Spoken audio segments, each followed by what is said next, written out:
The Blast from Our Past Network.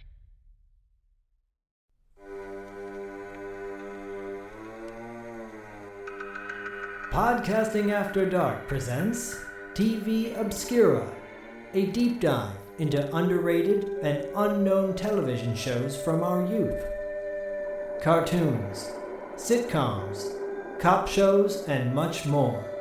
Sit back and enjoy some nostalgic fun with TV Obscura.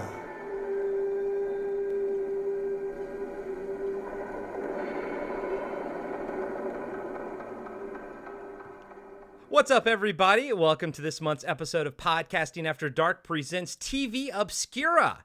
I am 1/3 of the TV Obscura team, Corey, a.k.a. Sleazy C. Joined with me, as always, my two brothers from mother, Zach, the Total Snackage Schaefer, and Diallo, the Armageddon Jackson. And we're joined this month by our other two brothers from our other mothers in the Great White North, Tim and Dean, the hosts of Talking Back podcast, and Dean is one of the co-hosts of Return, Revenge, Resurrection, and you guys are here for Canadian TV Obscura Part 2, Part Dos. What's up, boys? Yeah, shouldn't it be deux? It's Part Deux. Part Deux. Speak French up here. My bad. Tim, how's it going, buddy? Good. Thank you for having us. I've been waiting for the invite for TV Obscura. I enjoy listening and looking forward to bringing some Canadian content. I know the Action Boys, they brought some stuff. They brought some great stuff. Littlest Hobo, that's an all-time classic. So yeah, just looking forward to sharing more of what we had up here when we were kids with y'all. Nice. And real quick, to mention Littlest Hobo, I was talking to one of my neighbors yesterday on a walk, and they are from Canada, and I mentioned this show and what we're doing, and I mentioned Littlest Hobo, and they were like, yep, grew up with that one. And I was like, I kind of figured. Dean, how you doing, buddy? Good. Yeah, really excited to be on this show. Action guys took some good shows. We only actually had 6 shows in Canada, so we just had the other 3. We just picked the other 3. So yeah, we'll see what we get here today. Really quick side note on the Littlest Hobo. I used to get up at 6:30 in the morning on Saturday to watch that show, and I was 30 years old. Excellent. That's how much I love that show. Fantastic. Excellent. I mean, it's a great show. It was a lot of fun, and as we like to call it, the littlest heckin' good boy. Oh yeah. Zach and Diallo, are you guys ready to dig into these 3 shows here? I don't know why my voice went that way. Here, it was a question because you're concerned that maybe we're not already. Maybe we're not ready. Some of these shows. I guess as long as we can all agree that bread plus sun plus snack equals raisins. Yes. I agree with that. So good. If we can all agree on that, then we're good to go. Oh man. I have a lot to talk about, just like that specific episode of that game show. It's gonna be the hot one. It's gonna be a lot of hot takes on that one. All right, so guys and gals, the 3 shows that we will be discussing. The first one is The Hilarious House of Frightenstein, and that came out in 1971. Then we're going to be talking about the game show called Talk About, and that came out, I forgot to write that down. I think it's in my main notes, but I think it was 89? That one's 88. 88, okay. And finally, we are going to be talking about Freaky Stories, and I believe that came out in 98? 98. 89? 98. No, 98. 98, okay. I am so prepared. And just a quick correction. It's Frightenstein, not Frightenstein, because it's Frankenstein, not Frankenstein. It's like Berenstein. Yeah. I thought maybe we were going to go with a Young Frankenstein bit. I thought it was Frankenstein. Well, they were wrong then, weren't they? I thought it was Igor. Anyway.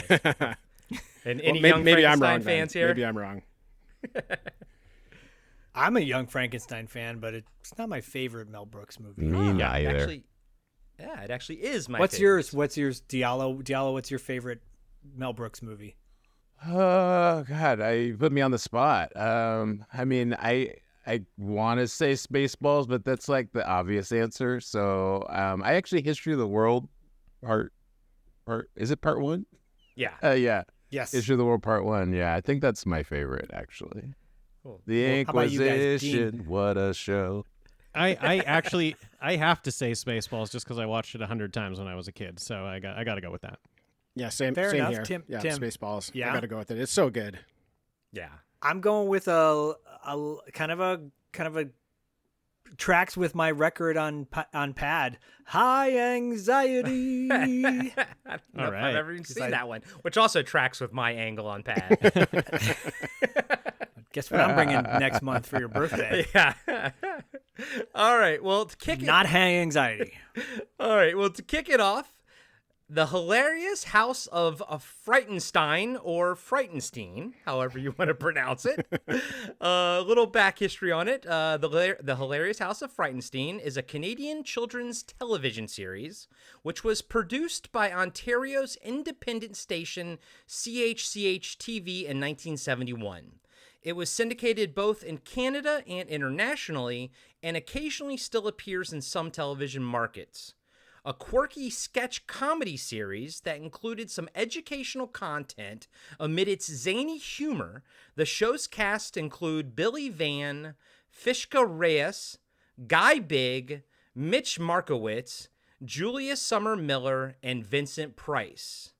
Horror icon Vincent Price starred in introductions for the show's various segments. Price was attracted to the project because he wanted to do something for kids. Filmed all of his nearly 400 segments in 4 days. Wow. Julia That's Summer crazy. Miller, an American scientist and TV personality, appeared in every episode. Although he put on a mad scientist persona, his segments featured straightforward science lessons and experiments. On Canadian television stations, the show generally aired as a children's show in an after-school or weekend morning time slot. In the United States, however, many stations aired it in a late-night slot aimed primarily at college students. The show drew higher ratings than The Tonight Show with Johnny Carson among that demographic. All the information I just got is from Wikipedia, but I actually found that last thing to be pretty interesting because I can totally see people being stoned in college and watching this. Oh, yeah. But Tim, since you brought this one to the show, kick us off, buddy. What is your nostalgia with it? Anywhere you want to take the conversation? Okay, well, I'm going to start the conversation off with an apology for making everybody watch it. Because without the nostalgia for this show, I could just see this being utterly unbearable. It's so out there and just zany. But I love the fact that this show even exists. That in 71, this could get greenlit, that they'd make this show. I feel like it's just such a piece of art.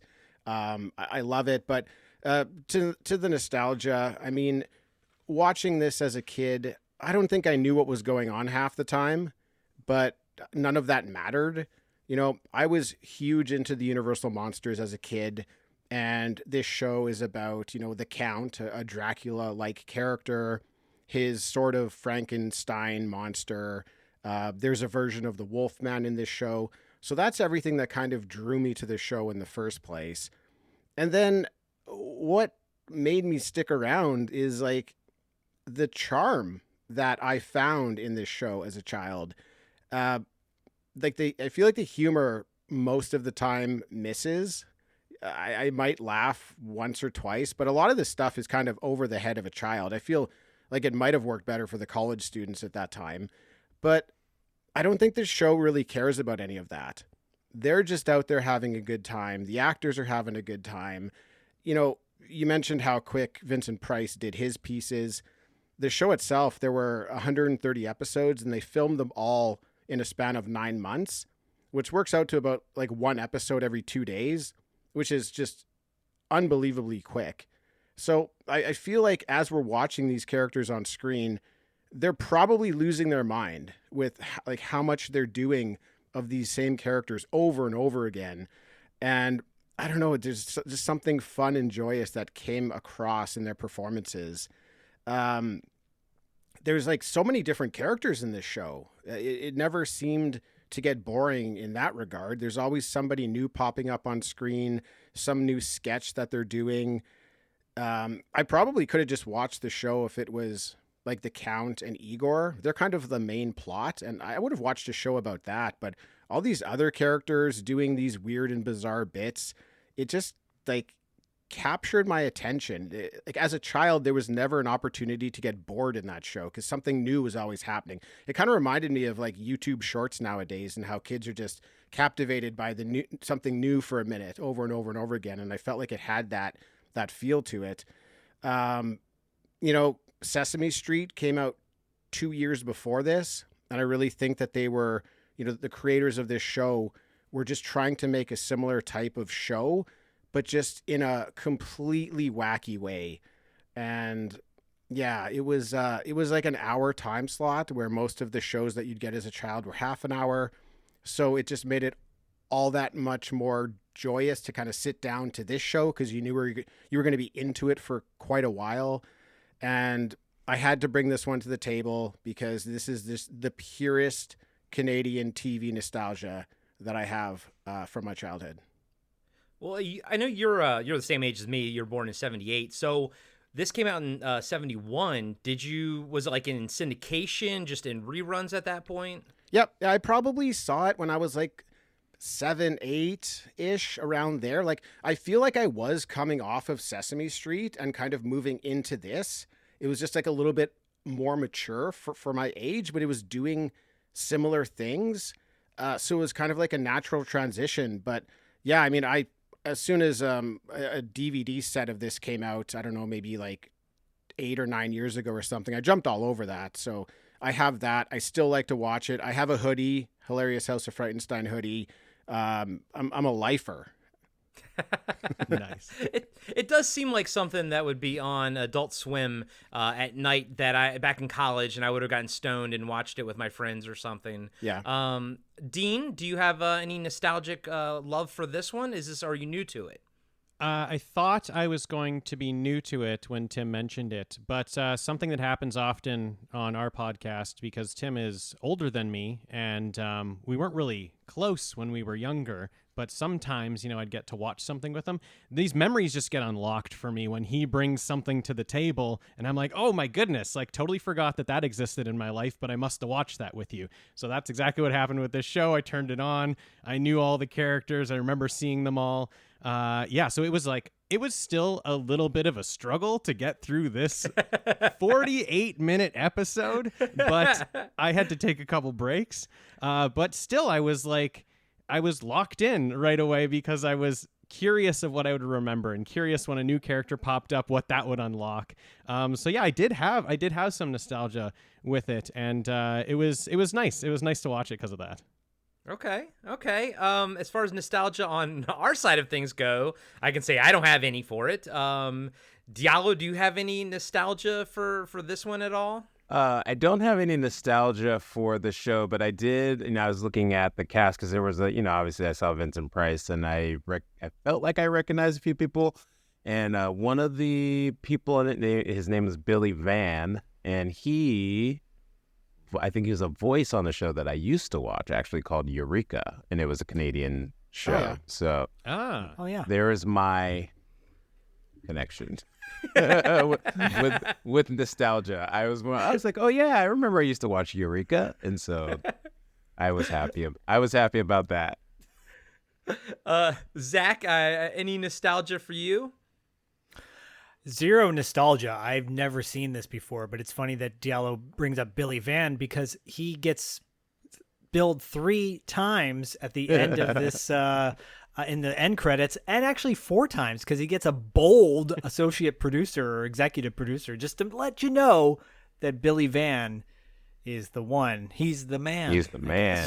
He plays 10 of the characters on the show. That tracks. Was He's basically everybody. Yeah. Was he the pet vet guy? Yeah. because that was horrifying. His face was horrifying as the pet vet. I'll list them here. He's the Count. He's the Safari Guide. He's the Gorilla. He's Griselda the Witch. He's the Librarian, the Maharishi, the Oracle, Dr. Pet Vet. He's the Singing Soldier, which we didn't get in this episode, and he's the Wolfman.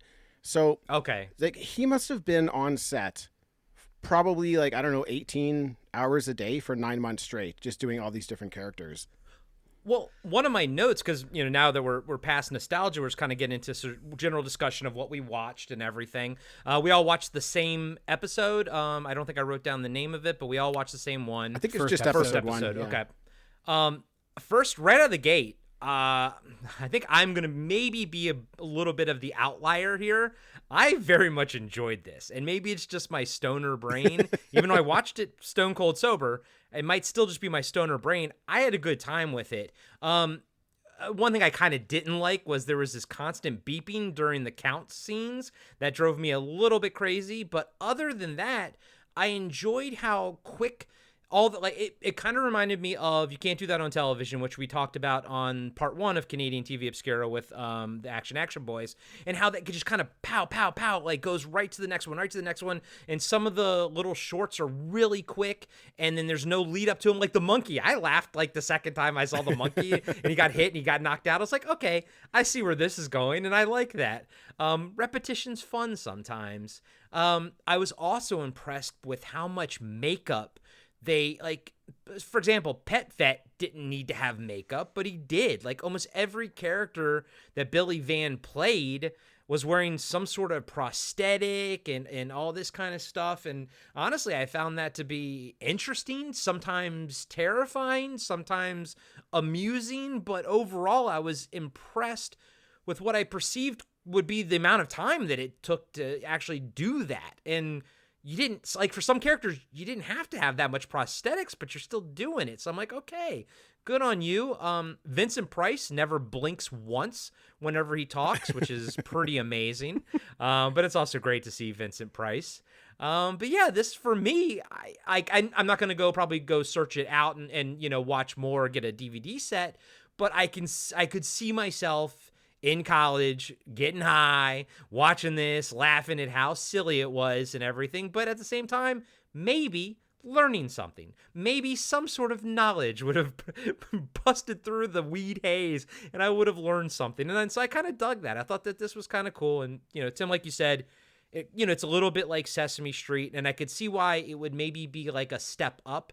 You're like, okay, I'm older now. I can watch something a bit more mature. And even though it's probably still around that, it kind of feels like, it's the next logical step for an 8-year-old to go to next 9-year-old. And you're like, okay, cool. So I had a fun time with it. I didn't hate it. I did not have a problem sitting through those 48 minutes at all. Nice. Zach, thoughts? So first thing that popped in my head when I'm watching this, I'm like, oh, this is like a creepy version of Laugh-In with the kind of zany one-liner jokes and whatnot. But I have a lot of notes here. Billy Van reminds me of Robert Picardo, like a low-rent Robert Picardo. Maybe his role he had in Explorers when he's in that sci-fi movie that they're watching at the drive-in. Yeah, this, as bad as this show was, there's a charm about it too. I think, Tim, you touched upon that a little bit. I love these low rent cable access type shows. There's something about, I'm watching the set pieces. I'm watching the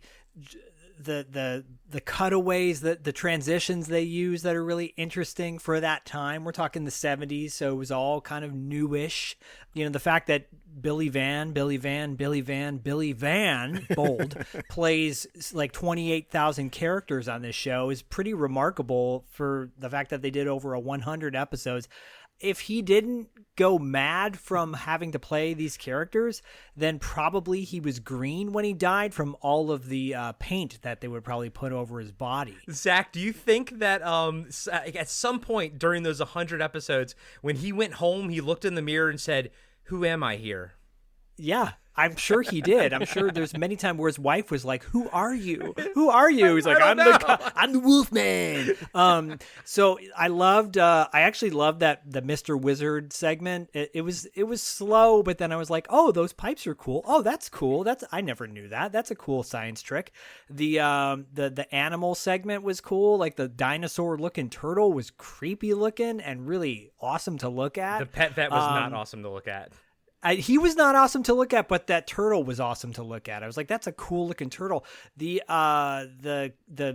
like Richard Simmons meets William Catt Superman, like the blonde afroed Superman. I was like, I want more of that guy he's like, I'd rather eat kryptonite. And it was like a red foam piece. I'm like, you probably got cancer now from eating that piece of styrofoam, but good on you. I forgot to mention he was my favorite part because he was so like he was a stoner. Like you could just sort of tell. Yeah, totally. He was my favorite part. I loved him. It was like the Afro he was great. Superman. He's like greatest American hero. Like Yeah. Yeah, he was totally greatest American hero wearing a knockoff Superman costume. Yeah. There was like a mosquito. I'm like, you actually made a mosquito kind of funny.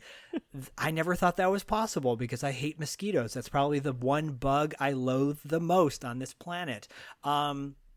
Igor looked like a walking version of Shrek. At one point, he put on this accent. I'm like, I think Mike Myers watched this back in the day. Yeah. I'm sure he did. And Griselda I'm like, she's high as a kite, or he is, like during those segments. And then the Oracle doing his horoscope to cancers. My son is a Cancer, and I'm like, actually, he's describing my son to a T with the little descriptions of whatever the astrological thing was there. But I don't know. It's cheesy as hell, but there's something charming about that. And in today's day when everything's so polished and slick, I appreciated it. It was 48 minutes was rough. When I saw the call time, I'm like, oh, this thing's an hour. Oh, I thought it was going to be 25 minutes. Oh my God. I better find the speed up button on YouTube. Fortunately, there is. And if you watch it at 1.25 speed, it's way more enjoyable. Well, I feel like Dean's pick sort of like offset it because his are like 15 minutes. So that was like so much easier. Diallo, have at it, buddy. I'm not gonna unleash. Yeah, I'm not gonna pile on. I mean, you guys, I thought it was terrible, but like I have no nostalgia for it at all. It was way too long. It was too random for me. Like, if that makes any sense. I also had no context. I didn't, like, when I clicked the button to watch it, I had no idea what I was going to be watching. So it took me a little bit to actually figure out what was actually happening. I didn't know if this was like a drama or I had no idea. And I pretty quickly started to realize what it was. In some ways, it reminds me of like you were saying, like, you know, you graduate from Sesame Street, like in the United States. The next step up was like Electric Company, and in some ways it reminded me of that with like a little bit like the sketches, and then they had like another show called Zoom that was out of Boston that kind of reminded me a little bit of that, but it was mostly like you can't do that on television. It had that same DNA,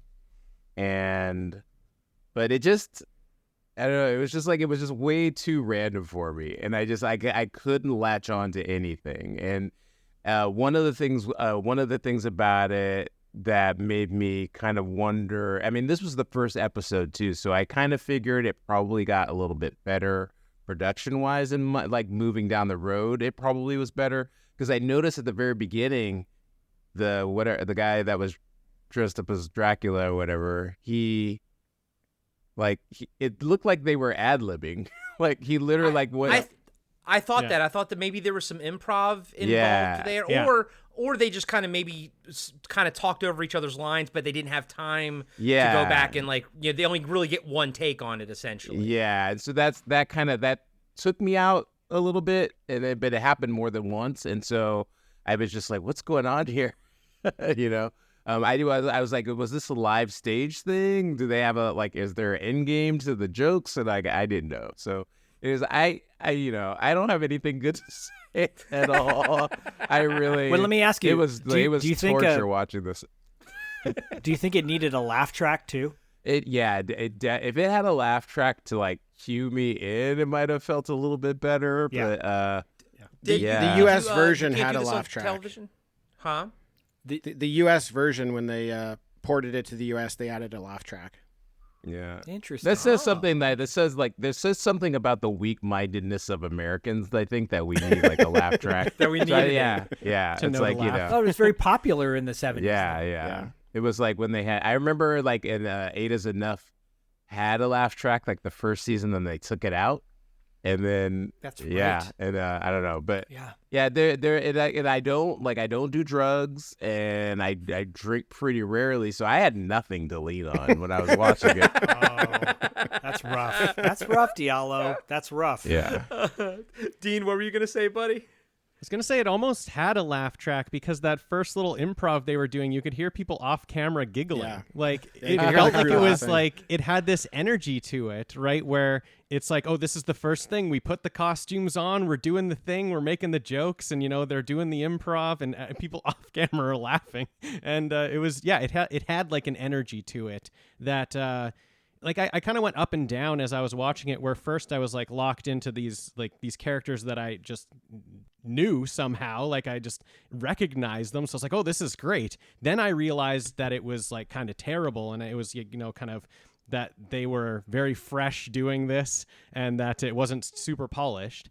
And so then I kind of twisted the other way and enjoyed that kind of energy and just like enjoyed the like no retakes, in like the science experiment, his like burner goes out and he's trying to light it and it's not lighting. That was so awesome. He just moves on. Like they're not going to cut and try that one again. They're just Yeah, because he was like, going. this is science. Yeah. Things happen. Yeah. Yeah, I was And then he so confused.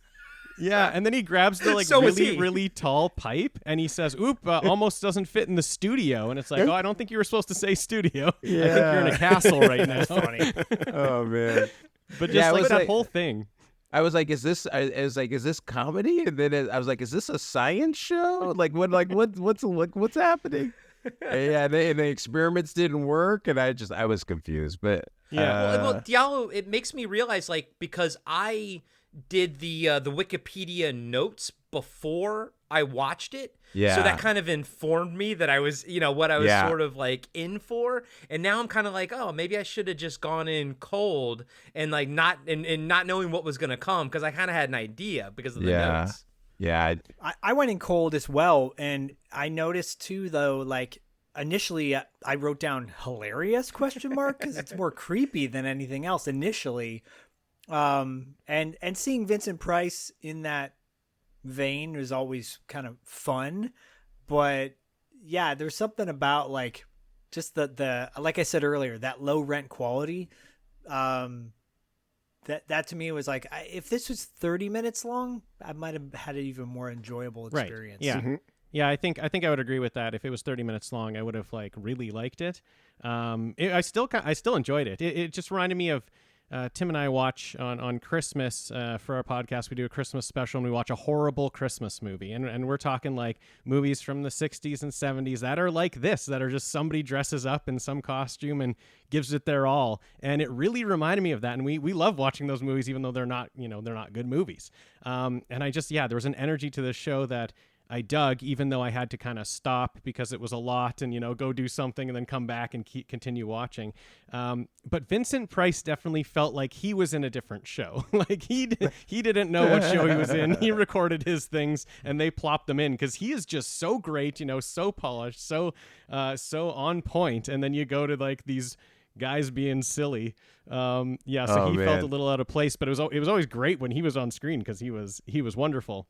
There's so many things that just like unlocked in my brain where like the gorilla thing coming out and getting hit in the head, like that is something I still remembered. It was one of those things where it's like, oh, where did I see that? Like a gorilla just came out and got hit, and I thought that was the funniest thing. And so to see it pop up like a couple of times, I was like, I can't believe it was this show. I can't believe it. The stoner Superman was my favorite part, but low key the gorilla was like my second favorite. Yeah, it like was I great. loved it. That's Tim, some of the was fun this of sorry. That's some of the fun of like continuing to watch the show is because while the Count and Igor, that's the main plot, and they go through this story, all these other characters, they do these reoccurring things and reoccurring jokes, and you can sort of get to learn their personalities as the show goes on. Like that gorilla's in basically every episode, and in some form or another getting hit with something and getting knocked out, whether it's mostly ping pong a good balls. bit. Sometimes It never it's gets old. That's a great bit. yeah, a and then good like the superhero stoner, that's like the character who's bringing you in and out of the commercial breaks. So you always get Yeah. that. That's some structure for you there. But I just wanted to. Sorry, go ahead, Zach. No, I was gonna tag on with the Oracle. I love how the Oracle, like he ripped through his notes with his fingernails, and he's like, "Oh, I've really got to do something about my nails." Get a pedicure or But, like, manicure. Yeah. I noticed yeah. that. So, speaking to the improv that was probably going on in these shows as well. Yeah, I just wanted to speak to what Diallo said about kind of the randomness of the show. And I mean, I totally agree with it. It's just, it feels like there's no formula to it. And I think with Billy Van playing so many characters and the elaborate makeup that they did, he must have filmed all of the scenes of each character in a chunk of time. So he probably did all the scenes of the Count for a month. Then he did all the Griselda for a month. And they're doing all these weird bits, and then they have to try to like piece that together and make an episode out of it. And, that would surely feel kind of uncohesive, which it does. But Well, especially since we watching it on YouTube, we don't know where the commercial breaks were. So I didn't know Right. that the Stoner Superman was the bumper. It just was it was something that was just inserted. So I almost think that maybe having knowing where the commercial breaks are, or even just having the commercials when you watched it originally, probably added to the sense of momentum. And you're like, okay, I understand. Like you kind of feel like these commercials are maybe bookending things, but when you watch it like with no commercials on YouTube, it's just a straight 48 minutes of nonstop madness. yeah, an example of where commercials could potentially help a show, because you might need like that 3-minute breather just to like, center yourself again and prepare right, yourself for what's sure. about to come. Yeah. So I want to ask you, Tim, because you said you have the series on DVD. The Wolfman character obviously is based on Wolfman Jack, the radio DJ. Yeah.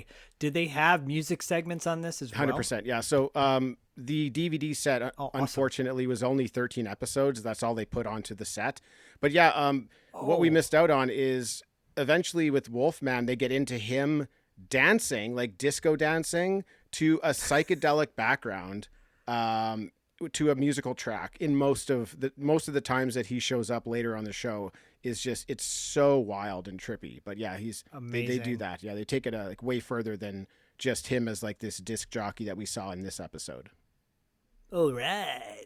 Nice. And I'm with Diallo. I kind of got the sense that maybe this will it got better as it went along, and they kind of found their groove, and him and the guy who plays Igor, like they probably started gelling and finding their groove together and everything like that.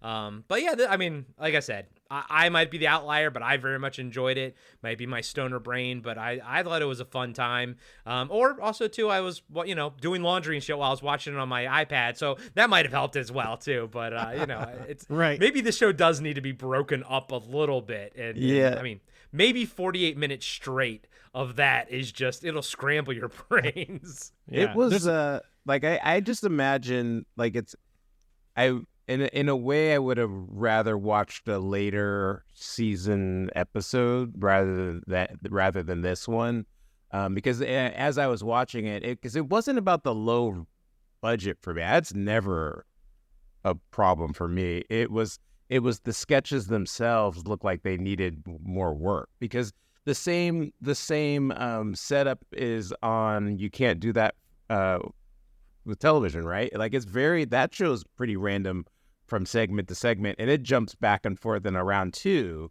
but the sketches are more solid, and they're the jokes are a little bit more pointed, and I could understand what was going on. But this one, like I said, I'm watching an experiment and it's one take and it doesn't work and they just kind of move on. And I'm like, what? I didn't understand what was happening. And I imagine after they did this one, they kind of nailed it down a little bit more and more and more. And it had to be good enough for people to watch it and for it to continue to be on. But I did not like this episode at all. And to build off of that, Diallo, like when we watched for part 1 of this series, we didn't watch the first episode of You Can't Do That on Television. I think we watched like one that was further down the line. So I would be curious to see if that also it took them a little bit of time to, and hell, first episode of SNL, I don't know if I've ever actually seen that. I'd be curious to see if it took,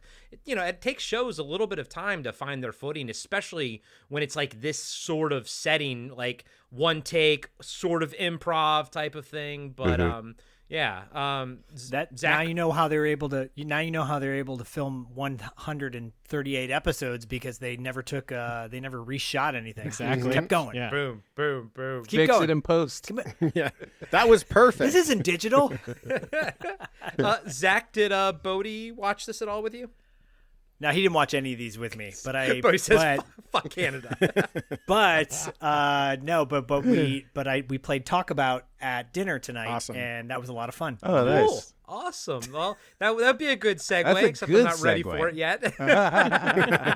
I'm the king of them sometimes. Yeah, sometimes. If only Corey could keep it going. I do want to ask Tim. Have you shown your kids this at all?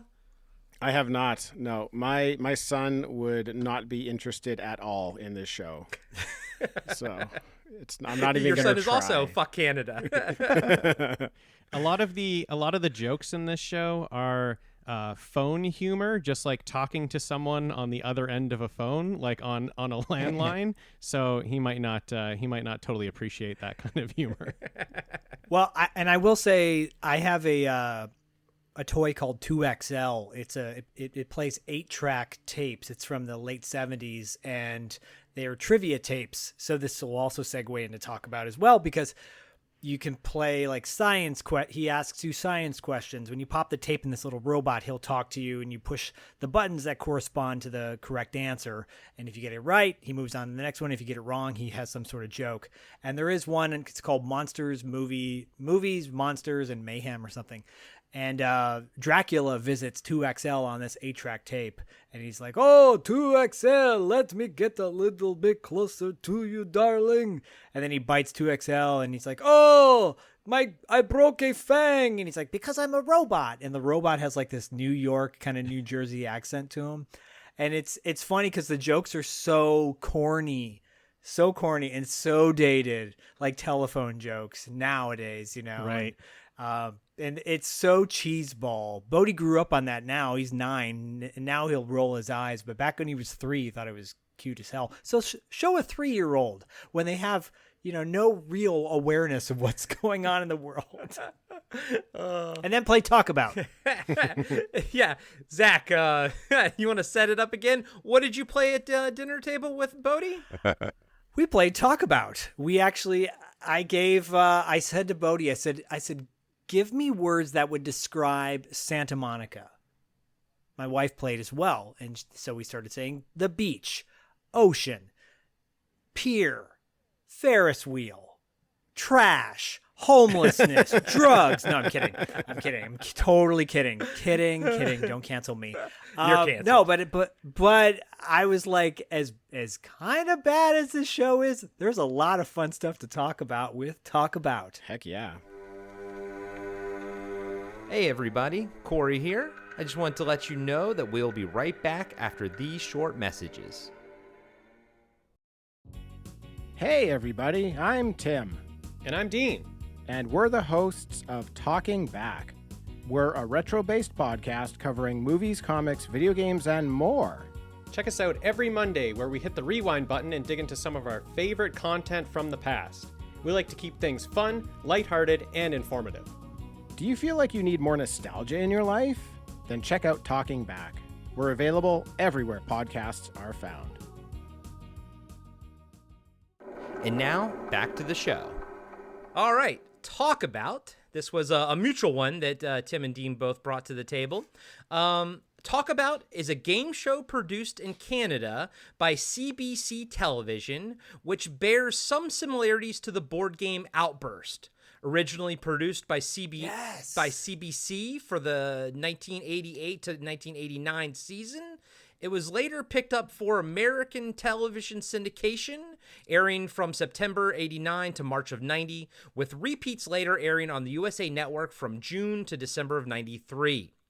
Each team member was given 20 seconds to describe the subject, attempting to match as many keywords as possible in a list of 10 secretly chosen by the show's producers. If the team said every word, they scored 10 points and received a cash bonus. Otherwise, the opposing team was shown the words that had not been said and could offer one guess as to the subject. A correct guess scored 1 point for each word that had been said, while a miss awarded the points to the first team. Play continues in this manner until one team reaches 15 points.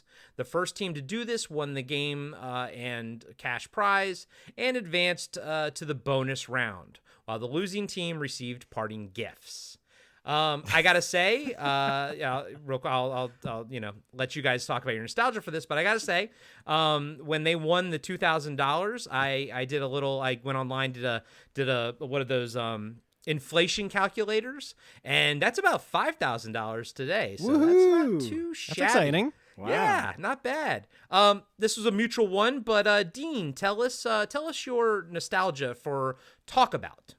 So I watched Talk About all the time as a kid. And while I was watching this episode and many more after, because I absolutely loved watching this episode, that I kept going and watched episode after episode for 3 hours. And while I was doing that, my wife was around and she said, "So you watched this as a kid and liked it?" And I did. I loved it. And she was trying to figure out where I would have watched it, how I would have watched it, why I chose that and not cartoons. And I don't know what it was, but I loved it so much. So throwing it on, seeing like the set. Oh, I remember like the booth they go into, I thought was so cool, how it's like covered up at the beginning and then later you get to see them back in the booth. I love their headphones listening to music, like all the small details about the show. I like my love for it just came out as I was watching it. And I just really liked the simplicity, maybe because I liked it as a child. I like the simplicity of the game show of just name things about a topic, and then the other team, the steal was so interesting to me. The other team coming and trying to guess what the topic was. And then they're like really short games too, so it just held my attention as a kid. And I think what we, by talking through it with my wife, I think we might have figured out that maybe I watched it at my granny's house because, she didn't have a lot of movies. And so you'd just go and throw on the TV. She didn't have a lot of TV channels and you'd watch it on CBC, watch Talk About. So that might be what happened. But yeah, I watch this all the time, and revisiting it for this show was delightful. You calling your grandma your granny was the sweetest thing that's ever been uttered on Podcasting After Dark ever.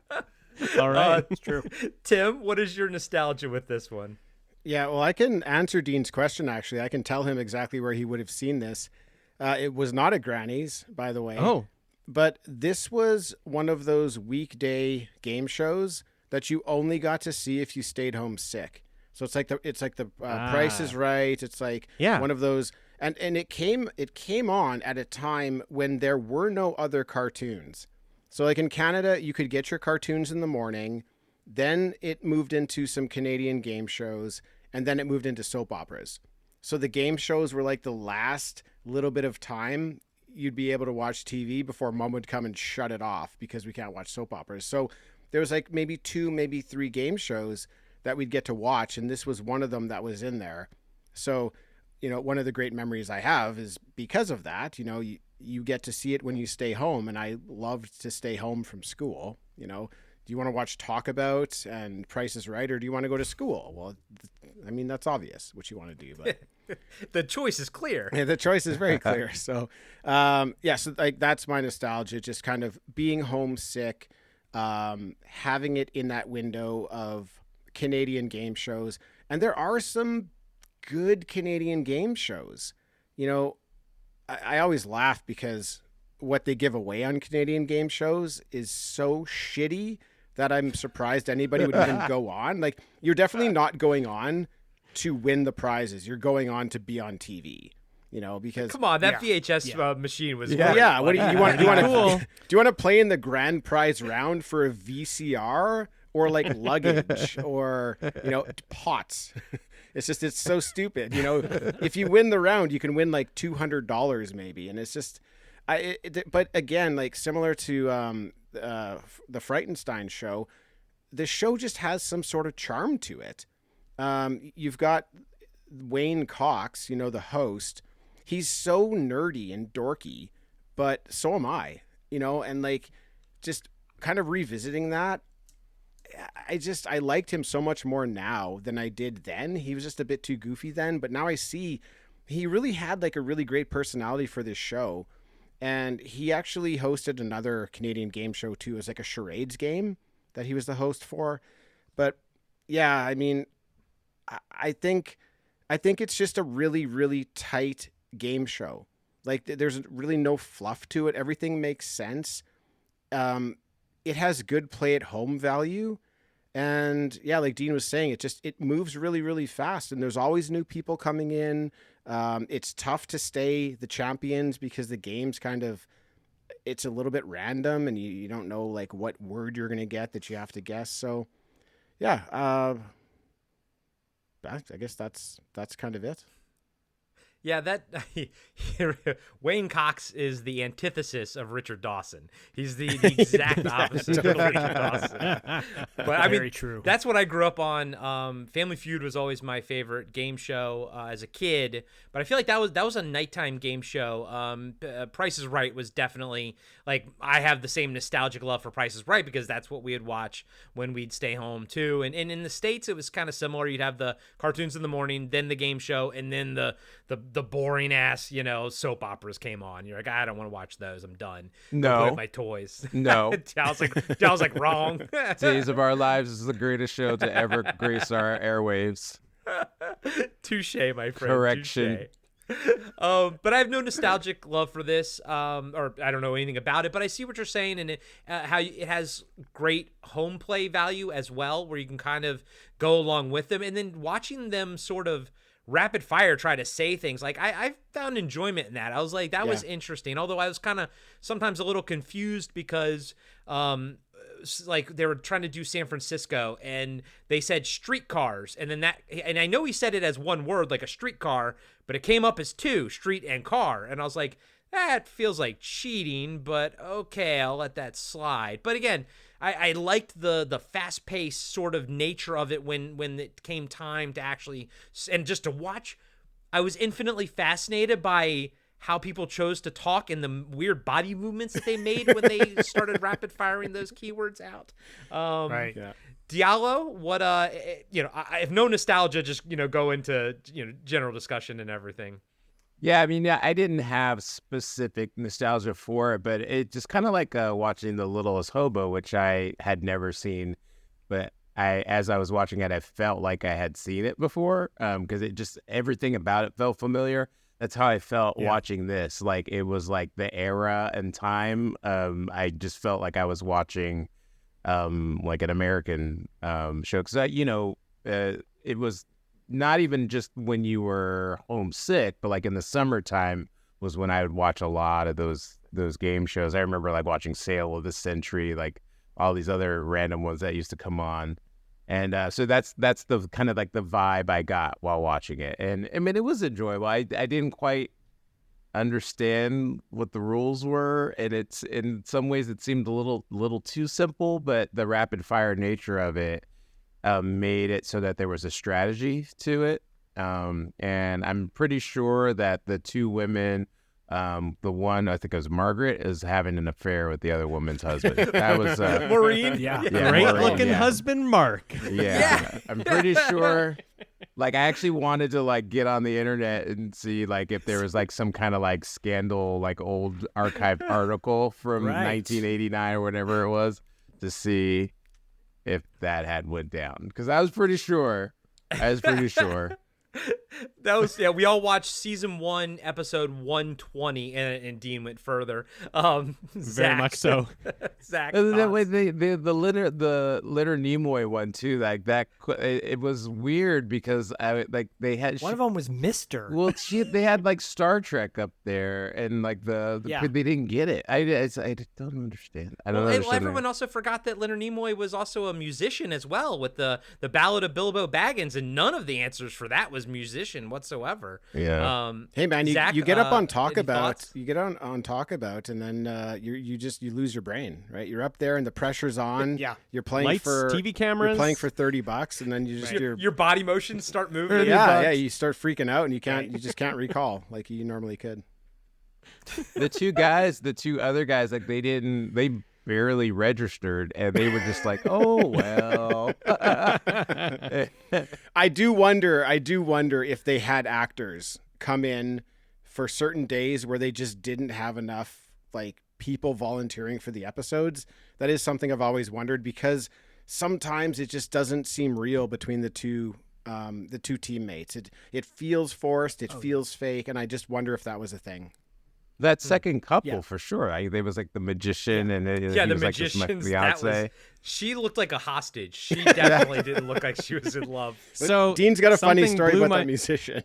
Or I have a funny story magician. about the magician. It blew my mind. So I turned on this episode to watch, and as soon as they go to the magician, he hasn't said he's a magician yet. He just speaks. And I'm like, oh my goodness, I know exactly who this is. He was on Fool Us like a couple years ago, and it's like my favorite like Fool Us trick that's ever happened. So it's Fool Us is a magic show with Penn and Teller, and you do a magic trick in front of them, try to fool them, and he does my favorite magic trick on that show, and I just recognized him from his like face and his voice, even though it's like 30 or 35 years later. How old? Like, he doesn't look old in the Fool Us video. I thought he would have been 40 then, and he's like probably 20 here or something. I don't know, but like it just blew my mind. I just gasped. I said, "Oh my God," out loud. I can't believe that Sean Farquhar. And yeah, he fooled Penn and Teller, so he's amounted to a lot. Is he still married to her? That I think so. I don't know. She No wasn't way, on man. Fool Us. He I don't know. fooled Penn and Teller. Yeah, he's moving on now. He's moving on. Oh, Zach, buddy, thoughts, my man? So I, like you guys in America, grew up watching Price is Right, and what was it? Let's Make a Deal was the other one, right? But I think I was always hooked on Price is Right because I would rather watch Diane Parkinson in the Showcase Showdown, or when they advertise going to some place that involves a bikini, that's, you get the rest of the picture there. So I've never seen this show, but recently I've been on a kick of watching like 80s and 90s game shows for kids. So Paramount Plus has all of the original arcade shows from Nickelodeon where you got to go inside the video game. Oh, cool. And Legends of the Hidden Temple, I think, is another one. Those are so much fun to watch because you're seeing kids talk about deer in the headlights. Like some of these contestants were on this show. The kids were the same way, where they like froze up once the camera went on them. I think that to me was like, those are the legit contestants on the show. The ones who were, super animated or like over the top, like that Alec guy, Cowboy Alec, who was a part of the returning winners in the first episode. They were the returning winners, which I'm like, how can you be a returning winner when it's the first episode? Whatever. They sucked because they didn't get all the raisin, the category that they had to describe for everyone listening was raisins, and they gave 7 of the 10 answers, right? And the last final answers, and I said it in the opening of the show, was bread, sun, snack. Those are the clues that you had to figure out that it was raisins. They didn't guess bread, sun, and snack, so it went over to the other group, Maureen and Denise. Maureen obviously wants to sleep with Denise's husband, like Diallo was pointing out. And your game show host says, bread sun snack, and they go, raisins? And I'm like, how in the hell do you guess raisins from bread sun snack? The other ones seem more obvious. The same to thing me. happened when they had to pick, like, it was something in like West Side Story, and it was Yeah. like he wasn't even done saying West Side Story, and they'd already said it together in unison. I was like, were they prepped on the topics? Well, no, they didn't.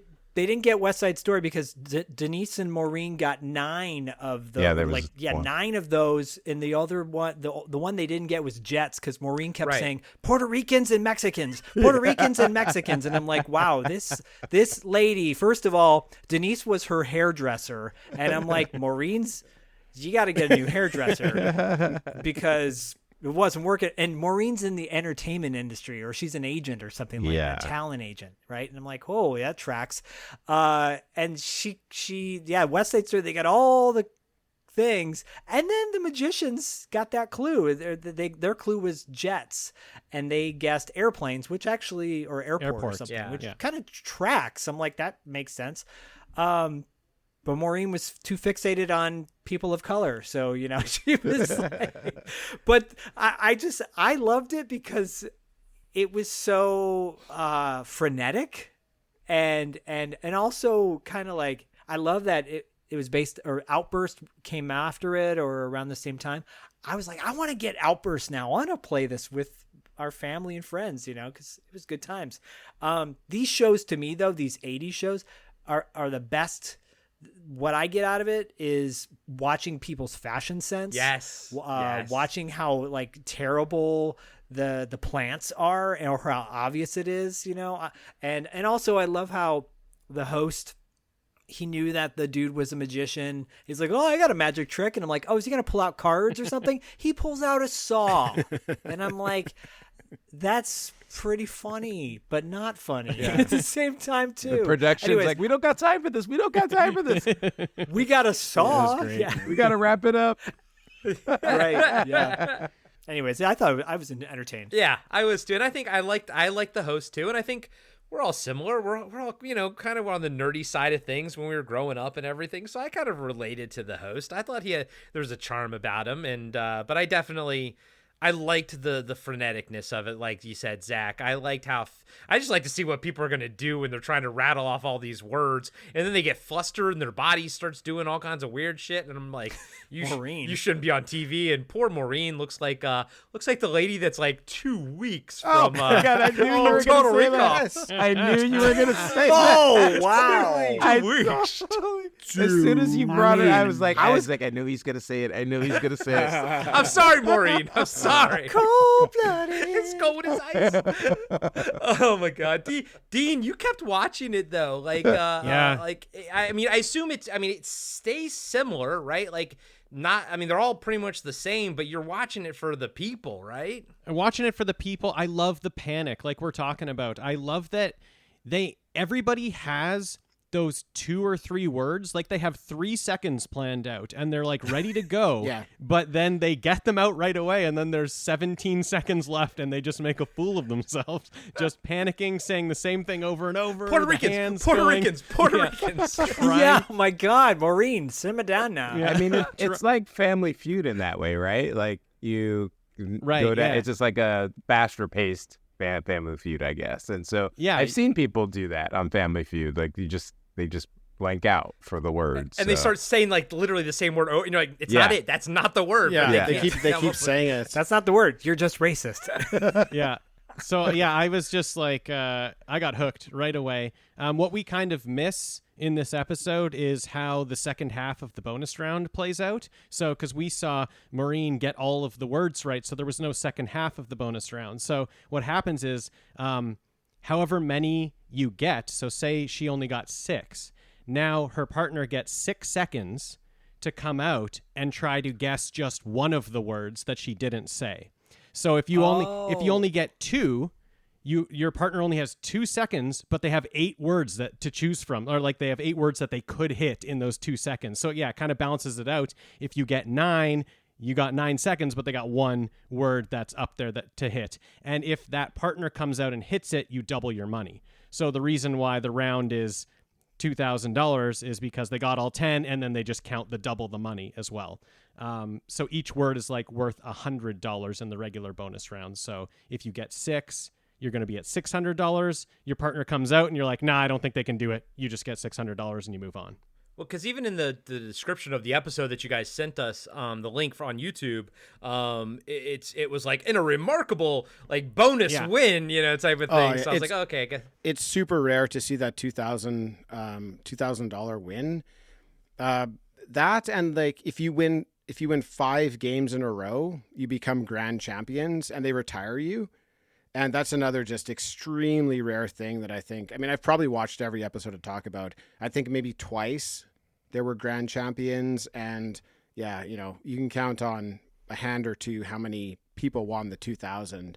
It's normally just, the other side of the bonus round where they're going for it or not going for it. They're taking the money. What Dean didn't mention is that, so if let's say the person gets 4 of the words, then Wayne Cox will show the remaining 6 words, and then the person can decide if they think their partner will get one of those words. So they actually get to see what they are.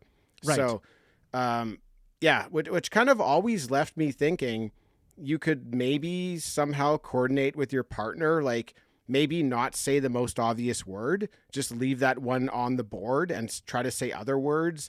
And then your partner can come out and just try to say that most obvious word that maybe you've left up on the board and maybe score the double up. But yeah, you have a little bit of time to talk to your partner to decide the category, right? It could be like dogs, and you could be like, don't say woof. And then like go into the isolation booth and then come out, and the next person can say like bark or woof and get it right. I feel like all bets are off once the timer starts and all plans are out the for window. Sure. For sure. It's just panic. It's just panic after. Well, that's when it's really panic. exciting too, is when there's like, they'll go for it like with 1 second. Maybe they've got one word and there's 9 up there and they're like, let's just go for it. Like, what's $100? Who cares? You have 1 second, and then the person will like spew out like 6 words in 1 second. Those are always the fun ones, like, 1 or 2 seconds. Or sometimes if they go for it with 8, they have 8 seconds and there's 2 words left, but maybe the partner thought one of those 2 words is pretty obvious and they think they'll say it. And then you just watch that 8 seconds just going down and the person is nowhere close to those words. And then, they lose it. There's some fun like dynamics going on with those bonus rounds. Yeah, there are certain topics that come up that are just like obviously a advantage to taking them, and that is songs, nursery rhymes, and something like we saw in the bonus round, like months. Something where you can rattle off like January, February, March, April, May, and but she two missed of them, September. Well, she missed September, but luckily it wasn't on there. How do you choose months? It really bothered me. Why do you choose one month over another? Why do you choose months? Why do you choose months over another? And why did 1 month over another make it up on the board? Exactly. And again, I was thrown off when he was like streetcars and he got 2 of them with that. And I was like, I think he's referring to one thing. The judges have to be on the spot. There's no like doing it later. They got to be right now. Like yes, no. The judges have to be sort of on it. Well, that show can go ahead. Even that team with getting West Side Story. The person who went first said Maria tonight, and they clicked Maria Tony tonight. Like, so she got Tony, but she never said Tony. She said tonight. And that show opens you up to potentially saying some really horrible things, like when they were doing San Francisco, and the guy and Alec is like, lots of homosexuals or lots of gay people or something, and I'm like, whoa, watch yourself there, dude. I feel like they were dating. Oh, they were. Maybe. They totally That's a were. good take. He's a cowboy. He's a cowboy. He's my my cowboy. Yeah. Well, I got to ask now, Tim. When your son stays home sick, are game shows even a thing anymore these days for kids? No, it's all YouTube. That's taken over. Maybe that's my fault. I didn't do my job getting him into that type of stuff. But yeah, when he's home from school, do you tell him freaky stories? No. Tell me more about that, Zach. No, you know what? I just quickly say I don't want to, like, as much as I love my nostalgia, what I've realized is that my nostalgia belongs to myself, and I don't want to push that onto him because it's just he's not going to get it the same way that I did. It was a time and a place, and you know what? He's creating his own nostalgia for himself with what he's doing now. So Yeah, totally. Hey everybody, co-host Corey here. I just wanted to take a second and say thank you to all of our Patreon members who help support the show. Each month, they get access to The Carpenter Factor, Wrap Up After Dark, and all kinds of other fun exclusive content. You can sign up for our Patreon over at patreon.com/podcastingafterdark. Again, that's patreon.com/podcastingafterdark. Other ways you can help support the show and help us grow is leaving us a 5-star review on Apple Podcasts or Spotify. We also have a merch store where you can pick up a t-shirt or two, as well as some other fun items. You can find every link to our podcatchers, to our merch store, to Patreon, everything at podcastingafterdark.com. That's podcastingafterdark.com. Now back to the show. Freaky Stories. Dean brought this one to the table. Freaky Stories is a Canadian animated anthology television series which was originally broadcast by YTV. It is an animated show about urban legends hosted by 2 animatronic puppets. I don't believe we saw them in what we were watching, the link that we saw them. Did I? Yeah, the cockroach and the maggot. Did I blink?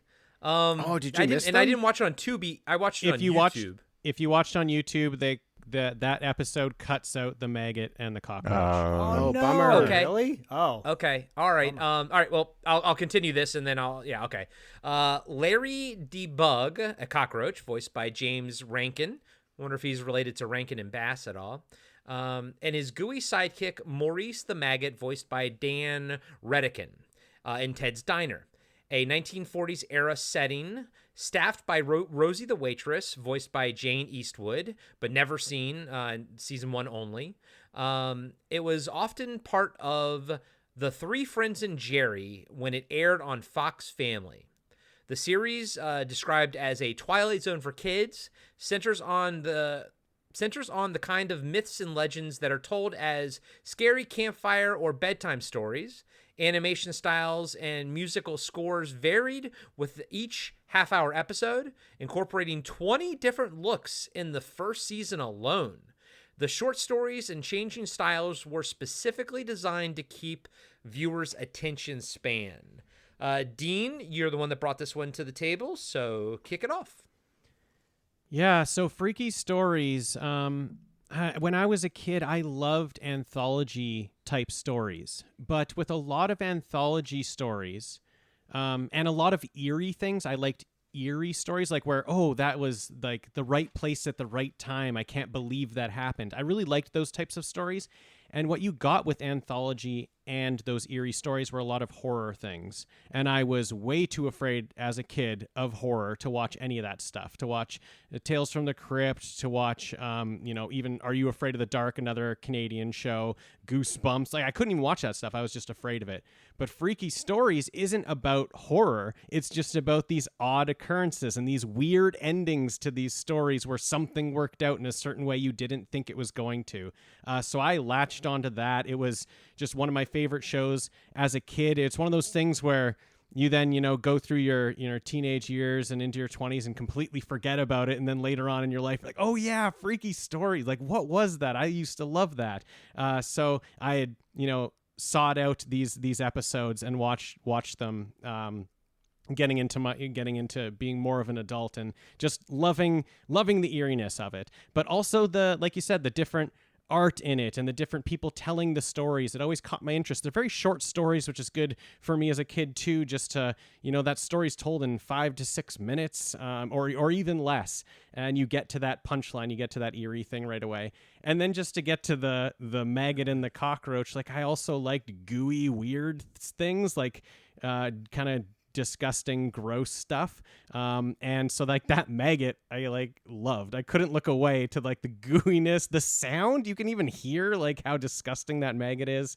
So yeah, everything about Freaky Stories just like was right up my alley as a kid. It was fulfilling that anthology creepy thing without scaring me, without me having to like get into the horror to get that out of it.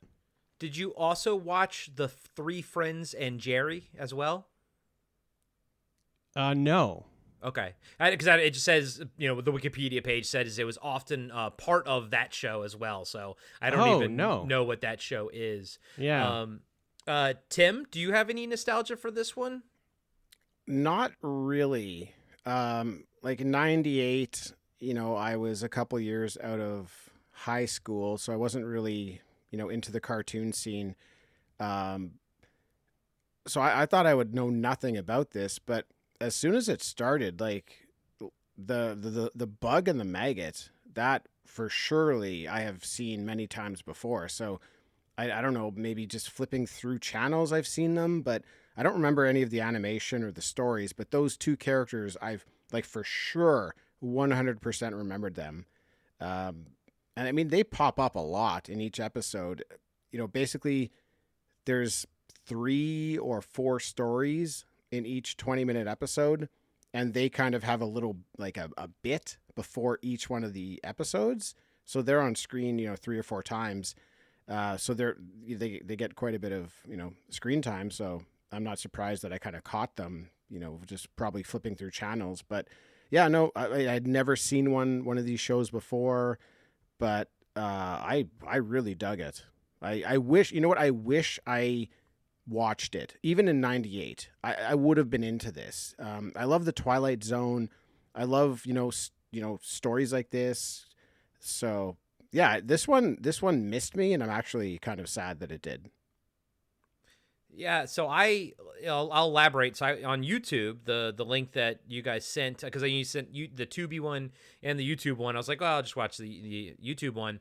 And it was like every episode on that playlist was only like 16 minutes long. And I was like, okay. And it just went from animation to animation. It just like, there was nothing in between. So again, doing this write-up from the Wikipedia first, I was like, okay, it's part of that Three Friends and Jerry. So I guess these are just maybe little segments that were taken out. I didn't know that this whole thing was, probably 30 minutes in total. And I wouldn't, because how would you make 16 minutes go to 30? But okay, I was missing like the beginning and the ending and like all those other segments in between. So I have nothing to contribute to that conversation. But I very much enjoyed what I saw. I thought it was really, really cool. I kind of feel the same way you do, Tim. I kind of wish I probably would have enjoyed this if I had seen it in 98. We're the same age. So yeah, we were both a couple of years out of high school. We weren't really watching, cartoons as much back then, although I still probably kind of was. But I think this one would have been really cool, and we'll get into more of the general discussion and everything. But Diallo, did you watch yours on YouTube or Tubi? Yeah, I watched it on YouTube. I saw Tubi and I was like, I can't do that. Yeah, I figured. If I hate you, I'm gonna make you. If I hate you, I will put your favorite shows on Tubi and make you watch the same commercial over and over and over and over and over again. Gotcha. Yeah. That does suck. It's like a running kind of joke for me. I don't like. Anyways, So I watched the YouTube version and I really enjoyed it. I did do the reading about the other characters, and I kind of was like, oh, I didn't see them, but I didn't really think too much about it. But yeah, same. Yeah. But I mean, I liked it. I thought it was clever. I thought it was cool. I liked, I'm always like kind of hyped, like that era, like the 90s era of animation for cartoons. Wasn't the biggest fan of, but I actually liked this one, and the style kind of reminded me of like, it felt like it came out of like France or something. Like it had like a different feel to it than what you normally see. Like Spartacus. Sure. Spartacus and the Sun Beneath the Sea. Oh, just yeah, similar. Yeah. Anyways, yeah. So it just, it felt yeah, that's right, with the little weird alien dudes and stuff. Yeah. So yeah, it felt a little bit different, and so it had a little bit more of a flavor to it for me. And I liked the little running, at least in this episode, the little run, and I'm pretty sure they did it everyone where it was like I heard it from a friend or whatever they said. Yeah, they say that it happened to a friend of a it happened to a friend of mine. Yeah. I like that. I like that part. That was pretty cool. This is a true story. Yeah. So yeah, I really enjoyed it. I thought it was cool, and they were like, for my 2023 short attention span, because I watch too much TikTok now, it was great. And maybe that's why I didn't like the first one, because it was way too long. I thought it was really cool, and I could see something like that like existing now, like coming back and little spurts here and there. So it was pretty cool. Or just living on YouTube, like as a sort of a YouTube short type of thing, it kind of feels like people do that with even urban legends now. Like I feel like that's something that people still do, just make little animations of the story that they're telling. Zach, did you have any nostalgic? Did you know this existed at all? I did not. Now I also want to watch Three Friends and Jerry, because that looks pretty good. Like it looks pretty interesting. It takes place with a 10-year-old kid. I'm animated series. I'm fascinated by it. I watched this on Tubi, so I was able to get the Cockroach and Maggot, and boy oh boy, like I will say, Cronenberg being Canadian, that Maggot is a Cronenberg conception. Totally. Like that is It's Cronenberg influence so to the disgusting. highest degree. Yeah. It's so disgusting. It looks like a penis. It's gross. It's so like an uncircumcised penis. It really does. It's gross. What do you have against but penises, Zach? I mean, I don't have anything I love that laugh. against it. Zach. But when they're talking to you, it's a little strange. Well, let me tell you what I have a problem with now. It at one point they call Murray the Moocher, which I thought was really funny, and it's a nice bumper in between the animated bits. I don't really have any nostalgic connection to the show other than that, but it harkens back, reminds me of like if this was edgier, it would have been on MTV back in the day. Liquid Like TV. a liquid television Yeah. type of thing. Yeah. Liquid television would have been a perfect place for this. If it was more geared towards an older audience, this is geared towards I would say tweener audience, because there's some things that could kind of scare younger kids maybe, but like 10-year-olds, 11-year-olds, they're not going to be scared by it. And then they'll watch it and maybe they'll listen to it and go, they'll tell that story. They'll go to school the next day. Oh, did you hear about the guy who siphon gas, and then he accidentally siphoned the septic line. Like that would be a great story to tell your friends. That was the third one, I think, right? Or the second one? The third, one, yeah. I think. Anyways. So what I thought was interesting, you could actually just listen to this. This could be even like an audio podcast, because I liked how it was being like narrated as you're seeing what you're seeing. So it has this storytelling quality to it. And the episode that we watched, season 1, episode 3, the one story about the dog, the girl babysitting this house, and like the dog is there and it goes in and out of the house, the doggy door, and then she looks over and she realizes that it killed the rabbit, the house rabbit. So then she's like, I don't want to lose my job, so she cleans up this dead rabbit, puts it back in the cage. The family comes home, they seize the dead rabbit, they scream, the mom passes out because the rabbit has been dead for like a week and the dog had dug it up. I didn't see that coming. And I was like, and that was like the first, one that they showed. And I was like, I am on board for the rest of this thing. I was like, that was fantastic. But like, I liked the storytelling aspect. Like I said, you could literally just put it as a podcast and it would be just as entertaining. My question to you guys who did watch it on Tubi, so for my own understanding, is the maggot stuff, is that live action or is it also animation? Yeah, well, it also sounds, Corey, like you watched a different episode than we did. Okay. Because we didn't watched Law and Disorder. We didn't have that short in ours. I have seen that episode and seen that one before. But yeah, we watched Law and Disorder. Episode 8. Yeah. Okay.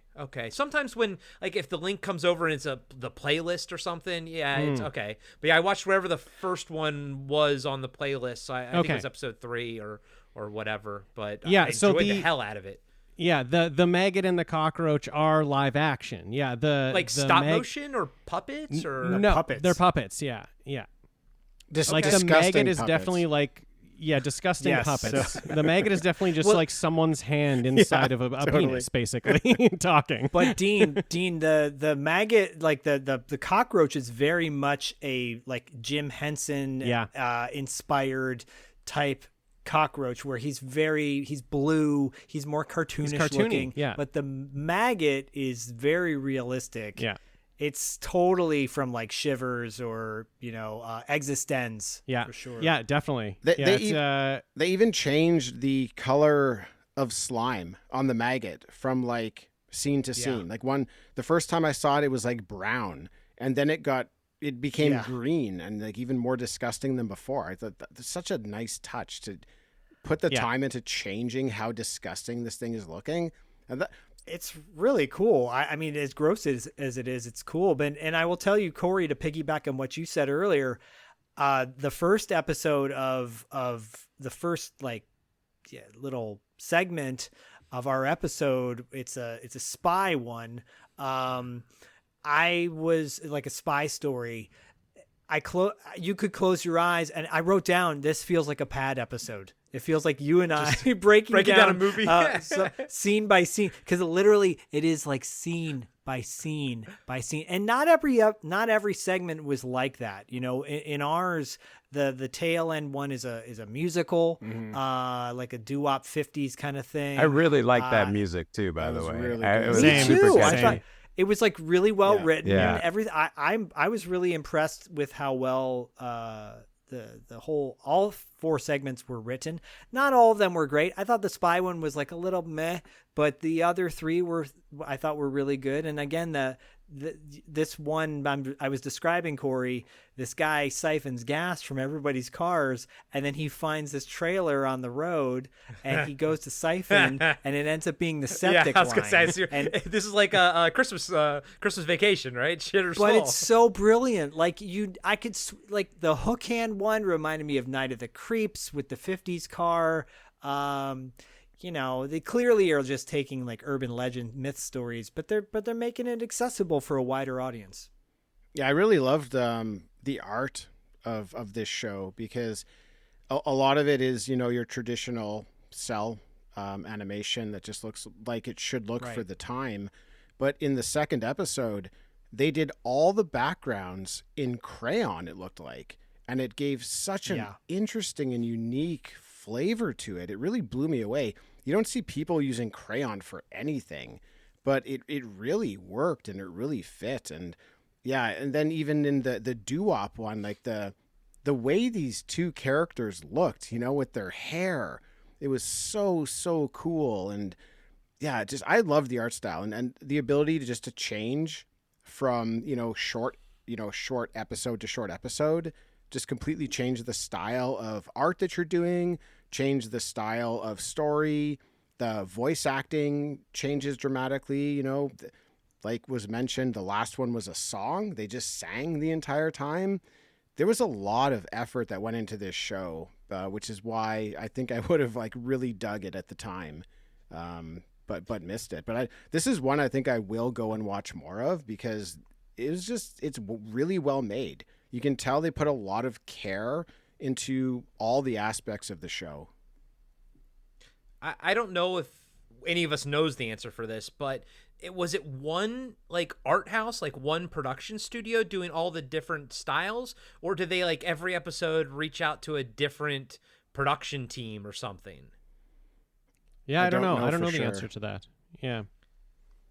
Well, let me ask you, Corey. Were there how many segments were there in your episode? 4. There were 4. I very much enjoyed all 4 of them, to varying degrees, but I enjoyed all 4 of them. I thought some were a little bit freakier than others, and they did have one that was kind of a ripoff of The Simpsons Treehouse of Horror, where the Simpsons go up into space to get, abducted by Kang and Kodos, and then you have to do the whole cooking for humans or whatever, that whole book thing. There was one that was very similar to that in the one I saw, where people go into space and go to this restaurant, and they have their dog with them, and the aliens are like, well, we can't allow dogs, so dog goes around back. And then they have this great meal that they love. It's the house special. Oh, no. And then as they're eating it, they find out that there's the leather collar, comes out of the kid's No. mouth, and they all scream and run away. But then they show back in the kitchen, the dog's there, and the secret ingredient was leather, like the leather collar. He's like, we can't make more. And I was like, oh, that was a fun little twist. That's very clever. That was Yeah. a fun twist. I like that. Although I was like, but I do think that Kang and Kodos episode on Treehouse of Horror was also sort of a ripoff, not ripoff, but an homage to a Twilight Zone episode. Yeah. So this might have, Yes. they both might have Right. been kind of drawing from the same Twilight Zone episode, but there was one about this African safari guy that gets like a fucking earwig in his ear, and that one was legit terrifying, and he was Yeah. like in Well, anything- pain and everything, and it was crazy. That's anything related. Star Trek nailed it so Yes. well in Con. Con? But anything Con. Why'd Star you say it Trek like did that? it because when you're talking about Corn. when you're talking about Wrath of Quan, you got to, and you're talking about Canadian Never heard television, anyone say it like that before. you gotta put on accent. You have to pronounce the H. By the Come way, on. The many outweigh the needs of the few. I want to do a quick callback to Igor because he did a Jimmy Stewart impression in that episode. He I'm like, did. that impression is almost as good as It's a mine. really good show. Really good show. But Corey, specifically, were all 4 segments were they animated differently, Yeah. or did they all look the same? No, they were different, but there was nothing in the episodes that I saw as extreme or dramatic as like crayon backgrounds or a whole singing episode. I think that's really cool. It kind of reminds me a little bit, we see now in like Into the Spider-Verse and stuff like that, where they have all these kind of different, art styles and everything. This one, all 4 of them had a different style to them, but at the same time seemed very similar. And I do wish I had seen something. Well, I wish I'd seen the one you guys saw, because that sounds pretty damn amazing. Yeah, that last one that we got, the story about the hook, I actually do have nostalgia for this because when I was, I don't know, maybe 11 or 12, I came across this little book, and it was all about these urban myths, and it was just telling the urban myth story in about 15, 18 pages that, a 12-year-old could read, but they were really, really scary, and I loved, reading those stories, and the first chapter was about the hook, and Corey, you might be familiar with it, but it's the story of a couple people or whatever driving in a car or making out or whatever, and there's a story about like a murderer on the radio that they're listening to, and the murderer has a hook for a hand, and they don't really know that they're in trouble. They're just listening to the story. And then when they get home, they realize that the hook is stuck in the car, the bloody hook, like the person was there and just about got to their car, but they drove away in time, ripping the hook off. That was kind of the idea of this final, sketch in the show. But yeah, so it like they did it in a really, really goofy way. It was a really interesting take because it wasn't scary at all. They completely changed it into something really kind of like comedic and weird, but the element of, fright didn't exist at all. So it was this weird combination of, the doo-wop 50s and something that was supposed to be scary, but those are kind of 2 genres that don't work well together. And they put them together, and I don't know. That was just the nostalgia I had. I was watching that, and I was like, yeah, that book that I had, I used to love that story. That was really fun, a really fun story. But Yeah, I remember that. I don't think we had the same book, but I remember that story. And well, I mean, who knows? Maybe we did. And I appreciated that none of them here, at least in this episode that I saw, went really like that dark. They almost like they're about to go there. They're about to go dark, Right. and then they kind of sidestep it a little bit. And I kind of appreciated that. I appreciated that they kept in mind who their audience was. But at the same time, I still felt they were all interesting enough that I would have, again, I enjoy it now at 40, almost 46.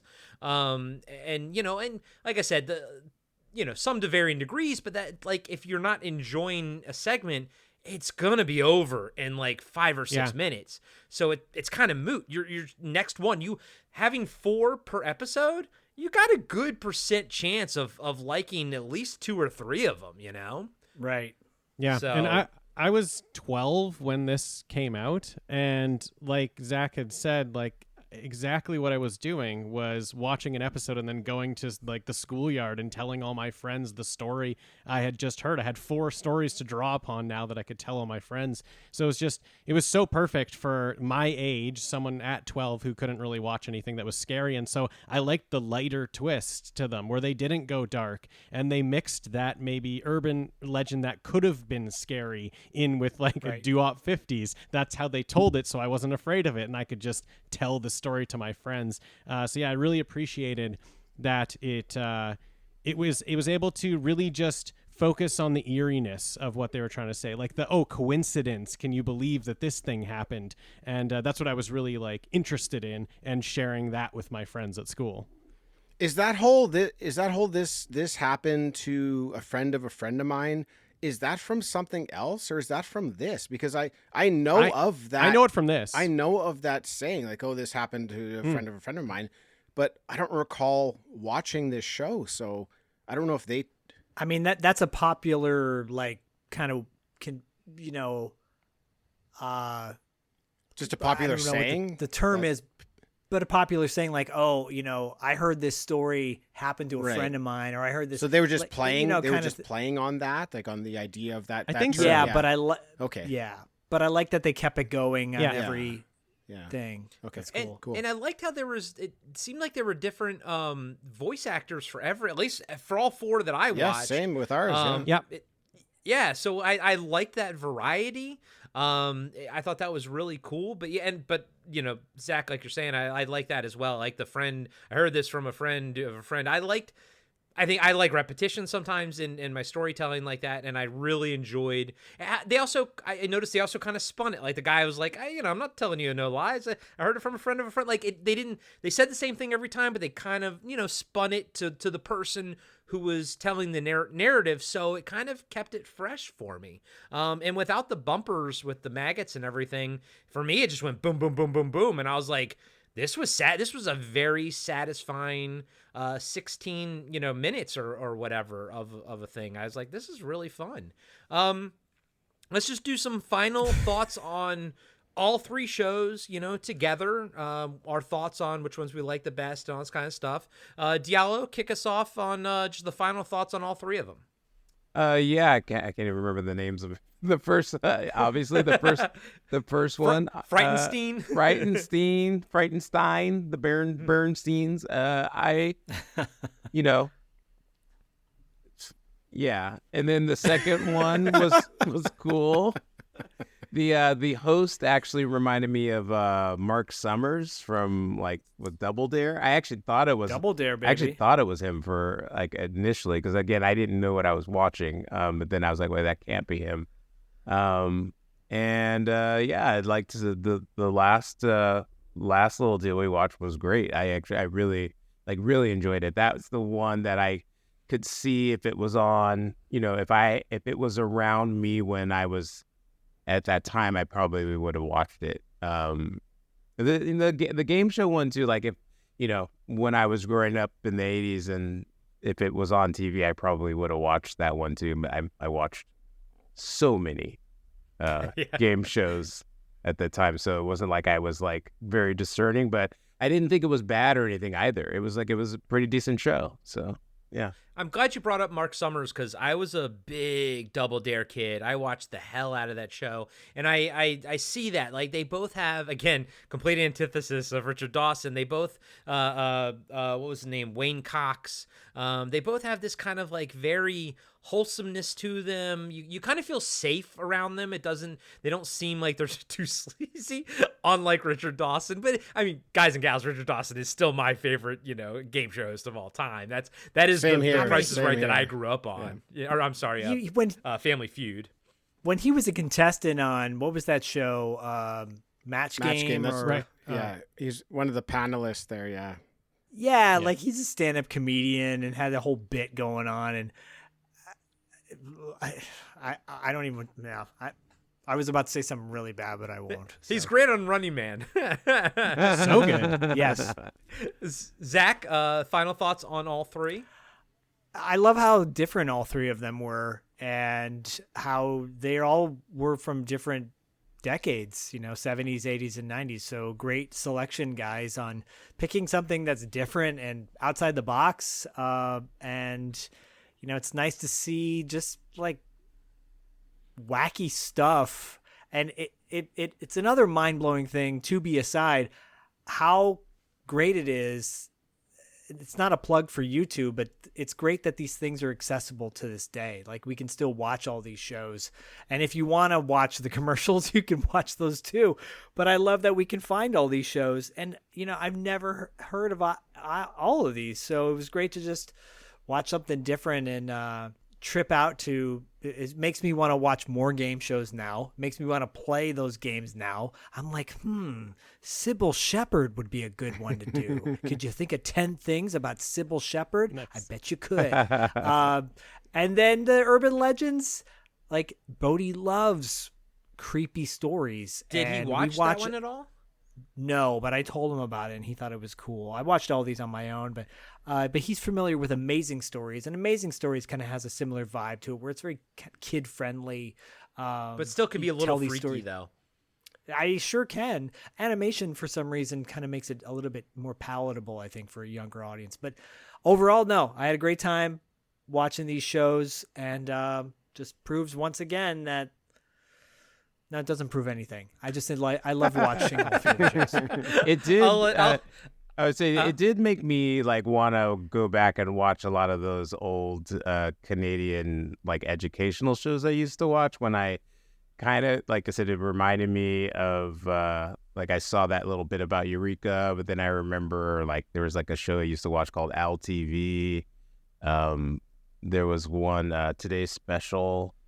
There's Today's Special's great. Yeah, so it did I'll say that that one, the first show did make me kind of go down that road of all these shows I used to watch totally forgot about, but they were date TV for me, at least in the summers. So right. Yeah. Diallo, were those all PBS stuff? Because I don't have the same I don't think I ever really went to PBS.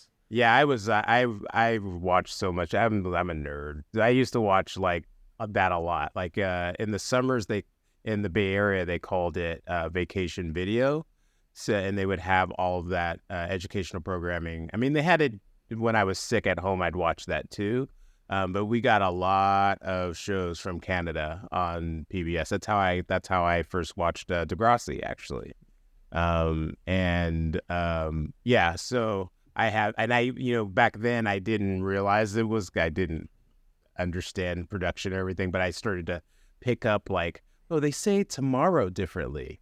And they always say a boot. And then I kind of realized, that they were from Canada eventually. And, so but it really did that. Watching that first show did spark a memory for me in a way. So I definitely actually want to go back and look up some of those shows and revisit them. Relive my nostalgia in that way. So Cool. Nice. I'll let Tim and Dean finish it out. I'll just say I had a blast with all three of them. I think I might have been a little bit the outlier with the Frightenstein. I really enjoyed that. I saw the humor in it. I enjoyed it. Again, maybe the stoner in me knew what I was like, I know what I'm watching here. I know who's this is for. It's either for kids or it's what for it was. stoners. You know what I mean? It's one of the two. The game show was a lot of fun. I mostly like the fashion. Well, I watch in older game shows. I love seeing people's fashion and just the craziness of them trying to not be racist. Puerto Rican. It's not Puerto Rican. It's like, okay, Maureen. Okay, settle down. Maybe. I'm in love with her husband. I'm in love with Denise's husband. Denise's husband is hot. It's like, oh my god. But yeah, I Freaky Stories I think was probably the coolest one out of all of them, and I think I think all of us probably agree with that. We all enjoyed that one, but that one was probably my favorite. I was like, that one was really freaking cool.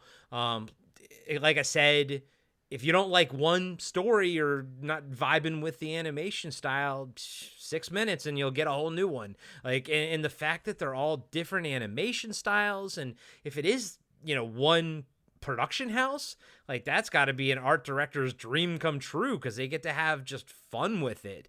I liked how they were like stories, so you could just you almost didn't even have to watch the cartoon, you could just listen to it. I thought that was really cool. Also, I kind of always have a thing for narration. I always enjoy narration in movies and stuff, so maybe that kind of stuck with me. But I thoroughly enjoyed all three of these. I had an absolute blast with them, and I think some I was a little bit surprised with how much fun I had with them. Dean, final thoughts on all three? Yeah, I had a great time with all three of them. Freaky Stories, I knew that I was gonna, really enjoy. It's one that I've just loved since I was 12 years old. So I knew that one was gonna be great. It was really just about picking which episode to watch out of that one. So I went with the one that has the musical number at the end, because it just shows the variety that the show would give you. So I was really pleased with Freaky Stories, but knew what I was getting. It was the other two that I didn't know what I was going to get into, because talk about, I remember and I bring up that I would watch it all the time, but I haven't actually watched that since I was 10 or 12 years old. So revisiting that and just getting hooked on it and just watching 3 hours till 1:30 in the morning, because I just keep hitting next and watching the next contestants come and play. That was great. Just unlocked so much for me. That set, just seeing the set and all the 80s fashion, it's great. And then, also with Frankenstein was great. Or sorry, Frightenstein was fantastic, because Frankfurter. because that unlocked something as well. That I did not think that I had seen that before until it started playing and I started getting into it, and especially the gorilla. I know that for sure. So yeah, watching that was a blast. Even though there were times where it was what is this? What even is this show? What is this? I was thoroughly Malarkey. was thoroughly enjoying it. So yeah, I had a great time with all three. Nice. Tim, buddy, what you got? Final thoughts for us, my man? Dean, where were you rapid firing talk about episodes from? Because I went on YouTube and I could only find one or two. So I want to know where you're watching them, because I also want to watch them. They're on YouTube. There is a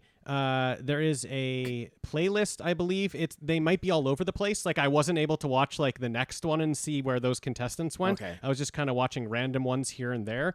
But you can find a bunch on YouTube. Okay. All I would say is I would urge everybody listening to check these shows out, all of them. So Talk About's on YouTube. The other two are both on Tubi. I find it incredible that the Hilarious House of Frightenstein is on Tubi, all of it. It's all there. You guys summed it all up perfectly. The only thing I'll say in closing is that there was one part in the Hilarious House of Frightenstein. It's the Dr. Pet Vet, and they have this turtle. It's a bit of a disgusting looking turtle.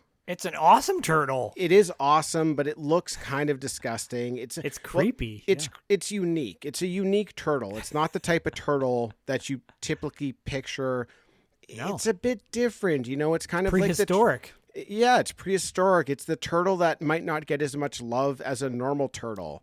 And in that segment, Igor and the pet vet break into singing "Everything is Beautiful in Its Own Way." Yes. About this turtle. And at that moment, I burst out laughing and also had my heart melt by just how pure these people are being about this turtle. And just that's your message that they're delivering. It's just, that moment summed up my entire experience with that show. So I just wanted to get that in there. Once I kind of got over Pet Vet's vase and how much I hated it, I very much enjoyed, and it almost felt improv. It almost felt like that's not where it was going to go and originally, and just the two actors were like, no, this thing is beautiful in its own right. And I, you, I was like, oh, this is kind of fucking beautiful right now. I felt like it was a beautiful moment that might not have been planned. Yep, I agree. I completely agree with that. Nice. Well, thank you guys so much for bringing these to the show. I mean, you guys, these things are obscure. This is Canadian TV Obscura, and you guys did a great job picking these. Had an absolute blast. Maybe we can figure out a way to do. I don't know how many shows we can draw from, but maybe we can figure out a way to do these every once a year, and have the Action guys back, have you guys back, and do Canadian TV Obscura's part 3 and 4 or something. Down the road. I'm sure there's more out there. But if people want to hear more of you guys together, and I'll also set up Return, Revenge, Resurrect. If people want to hear more of you guys together, where can we find you, and what are you guys talking about on your podcast? Well, our podcast is Talking Back. We talk a bunch of retro content, 70s, 80s, 90s, sometimes some of the 2000s and beyond slip in there. But we release a new episode every Monday, and it's movies, comics, video games, and other stuff. And very recently, Dean and I have actually moved into the YouTube zone as well. And if you're into video games, Dean and I are doing something where we play a video game demo and we try to beat it in 20 minutes. And it's like a Let's Play channel. We've got a handful of episodes up there. It's called Demo Dash. So if you like Let's Plays, check that out. We're having a lot of fun with that right now as well. Very cool. Awesome. That's awesome. And Dean, you're talking about horror movies a lot. Where can people hear the fact that you're talking about? I didn't grow up watching horror movies, but now you have a whole horror podcast. What is that called, and where can people find it? Yeah, horror is my favorite genre of movie now, and that just happened 4 years ago. So I'm doing all the catch up now on horror movies. But the podcast is called Return, Revenge, Resurrection. We go through horror franchises. So we'll take the franchise and go through every single movie in it one at a time. Each episode is a different movie in the franchise. And then at the end, we have a little epilogue episode where we talk about everything about the franchise and, say goodbye to all the things we loved and, so long to all the things we hated and move on to a new franchise. And those episodes come out on Thursday, and it's with my buddy Alex, and it's a good time. Nice. And I've been on both of your all shows before, and they're always a good time. Diallo, Galactica, actually, where are you guys at right now? We just got off of New Caprica, and we are headed for a version of Earth, but that's not going to come for another season. So yeah, we're doing that. Actually, just started putting our episodes up on YouTube, so you can look forward to that. If not terribly interactive, but we just have a video version now. And you can also find me at another review you didn't ask for. I started an Instagram for that, where I do really quick reviews of random movies and TV shows and things I see. I just did Beekeeper last week, so.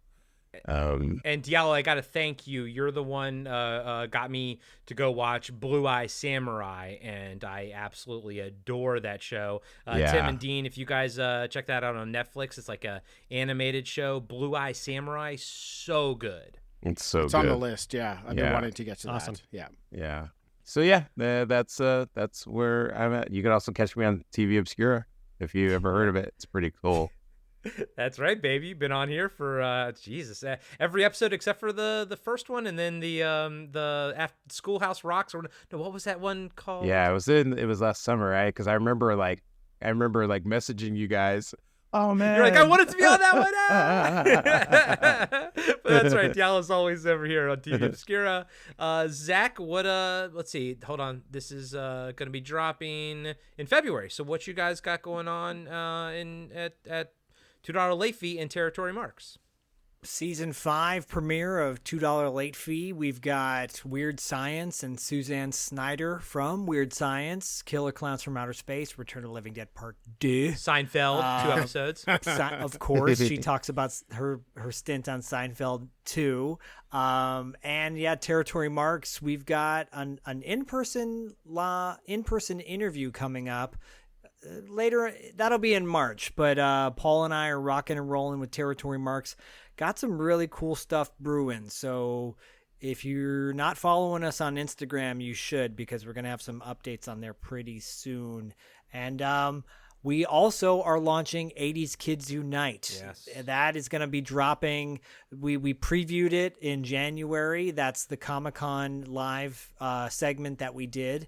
And we're going to be premiering our first 80s Kids Unite episode on Podcasting After Dark and $2 late fee platforms around the third week of February. Yeah. So check us out. It's going to be a lot of fun. If you're not a Patreon subscriber, consider becoming one to $2 or PAD or both, whatever. And you can submit topic ideas to the show for future. Diallo will be on there. Paul London will be on there. It's going to be good times. It's going to be crazy. It's going to be wild. It'll be less than 48 minutes. And there will be improvising throughout. Yes. No, that'll be a lot of fun. Thanks for plugging that one, Zach. Very much looking forward to that one. And I think you guys are all going to dig it. But definitely go check out Talking Back. Go check out Return, Revenge, Resurrection. Both of them are on the BFOP network, same as Podcast After Dark. So you can, and Action, and everybody. So go check them out. You guys are always dropping great content. I loved the Alien series on Return, Revenge, Resurrection, and on the Patreon for Talking Back. I have been enjoying the franchise walkthrough of James Bond movies because I was never a big James Bond fan growing up as a kid, so I like to I'm just going through every episode with you guys, and I'm not watching the movies, but you guys walk through the entire thing anyway, so I feel like I don't really have to, and I enjoy it that way. And I also, Tim, enjoy your Star Trek episodes, so I'm hoping to hear some more from the Trek boys in the future. Well, since you mentioned that, we'll get one out for you, Corey. Thank you, buddy. I We'll do that appreciate for you. it. Yeah. Thank you. It's been a while. We love doing those, but it's been a while. So I'll get on that. I'll make that happen. And this year, so real quick, kind of just to let you all know, Return, Revenge, Resurrection, they go through horror franchises from beginning to end, but also on Talking Back, they will do a theme for an entire year in one episode. So last year it was ninjas, so every month there was a ninja episode. I was on one of those. And then this year it's all time travel stuff. So I really enjoy you guys like sort of having these thematic overarching things sort of happening and everything. So go check them out. Thank you. And as always, catch you on the Canadian side. Let's take two. We can do that again. Yeah. Unlike hilarious House of Frightenstein, we'll do a second take on that. Oh yeah, do it again. okay. 3. Let's do it 2, in the count's 1. voice, Dean. There you go. Yes. 3, Yeah. 2, 1. Catch you on the Canadian Canadian side. side. I'll either try to sync that up or it'll just be a nightmare. That was worse. I think it's pretty That amazing. was way worse. I loved it. Thank you guys. Thanks for being on the show. Of course, man. Thanks, Corey.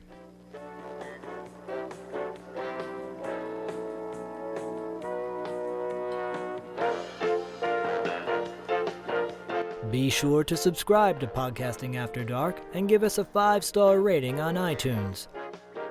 Support Podcasting After Dark on Patreon. Follow us on Instagram and Facebook at Podcasting After Dark. And visit us next time for another installment of Podcasting After Dark with Corey Stevenson and Zach Schaefer.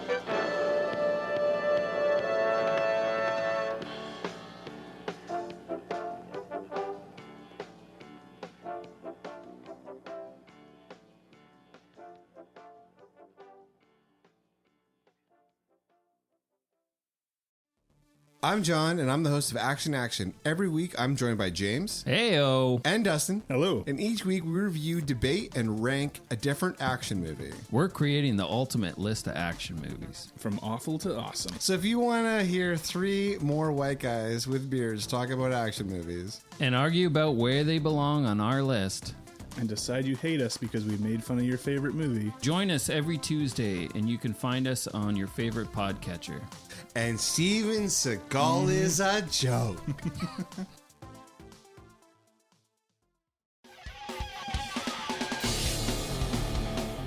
Have you been wondering where's the beef? Well, on our podcast, Throwback Trivia Takedown, you might just find that out, as well as some other things about the 70s, 80s, and 90s. We're a nostalgic-based trivia show that pits 2 challengers head-to-head in a duel of the decades, with categories ranging from movies, TV and music, to slang, food, and fashion. You're sure to get the best in retro-themed trivia. So strap on your jelly shoes, grab a surge, and walk like an Egyptian to your favorite podcast app and check out Throwback Trivia Takedown. I heard even Mikey likes it.